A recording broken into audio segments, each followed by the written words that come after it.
আগামী ৪ November new York সিটির mayor পদের নির্বাচন। ক্রমেই জমে উঠেছে নির্বাচনী প্রচারণা। এই প্রচারণার অংশ হিসেবে ডেমোক্র্যাট দলীয় মেয়র পদপ্রার্থী জোহরান মামদানি জামাইকা মুসলিম সেন্টারে জুমার নামাজ আদায় শেষে উপস্থিত মুসল্লিদের উদ্দেশ্যে বক্তব্য রাখেন। বিস্তারিত প্রতিবেদনে। নিউ ইয়র্ক সিটি নির্বাচনের আর মাত্র ৩২ দিন বাকি। এই নির্বাচন ঘিরে জমে উঠেছে মেয়র প্রার্থীদের ব্যাপক প্রচারণা। আর এই প্রচারণার অংশ হিসেবে ডেমোক্র্যাট দলীয় মেয়র পদপ্রার্থী জোহরান মামদানি শুক্রবার জামাইকা মুসলিম সেন্টারে জুম্মার নামাজ আদায় শেষে উপস্থিত মুসল্লিদের উদ্দেশ্যে বক্তব্য রাখেন। জোহরান মামদানি বলেন, আগামী ৪ নভেম্বরের এই নির্বাচনে সিটির ১ মিলিয়ন মুসলিম ভোটার ইতিহাস তৈরি করতে পারেন, নির্বাচিত হতে পারেন প্রথম মুসলিম মেয়র। আর এই ইতিহাস গড়ার সুযোগ এসেছে। In 32 days, we will have the general election. 32 days. It will be an election where we have the chance to make history.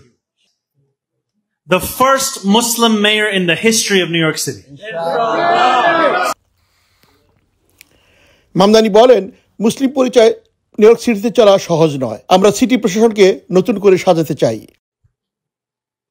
We know that to be Muslim in public life in this city is not an easy thing. It is to be called every name you can imagine. They want to know if you believe in justice and peace and safety for everyone. Yes. And the answer in this city has to be yes. Zohran Mamdani সবাইকে voter হওয়ার আহ্বান জানিয়ে বলেন, আমি সবার প্রতিনিধিত্ব করতে চাই।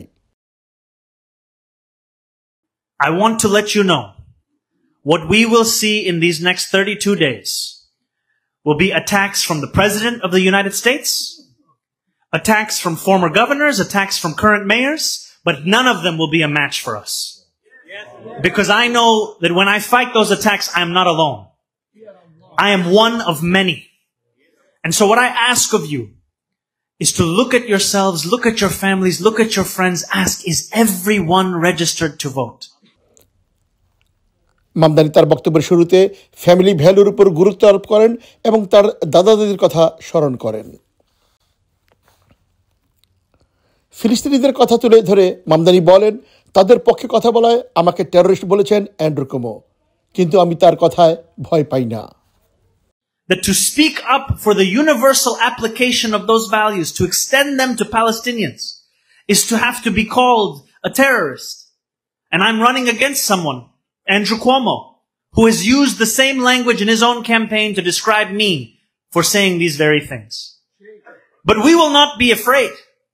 We will not be intimidated, because we know there is nothing to apologize for when it comes to speaking up for human rights for all people.